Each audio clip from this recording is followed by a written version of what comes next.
So, my roommate and I have always had a pretty chill living arrangement, split the bills, take turns doing dishes, and a totally unspoken agreement that whatever's in the fridge is fair game unless it's someone's birthday cake or a gourmet cheese worth more than my car insurance.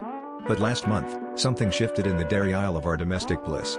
I came home to find every single item in the fridge labeled in bold Sharpie, property of Dan. Do not touch.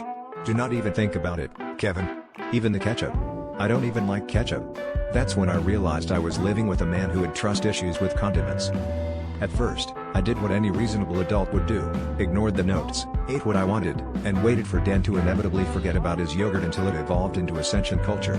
But he doubled down. Suddenly, there were passive-aggressive sticky notes everywhere. Hope you enjoyed my milk, Kevin. I'll enjoy your Netflix profile. This butter is being watched. The cheese knows what you did. It was like living with the world's pettiest security guard, except instead of a flashlight, he wielded a label maker. I started to worry he'd start labeling my toothbrush. Or worse, my socks. That's when inspiration struck. The next morning, while Dan was in the shower, I whipped out my own label maker and got to work. I labeled both his shoes, one left and one right. Simple, factual, but oh, the psychological chaos it unleashed. Dan spent the entire morning pacing around his room, holding the shoes up, squinting at the labels like they were ancient hieroglyphics. He tried them on, took them off, spun them around. At one point, he asked me, dead serious, "Do you think my left foot has always been this left?" It was like I'd introduced him to a new dimension of footwear philosophy.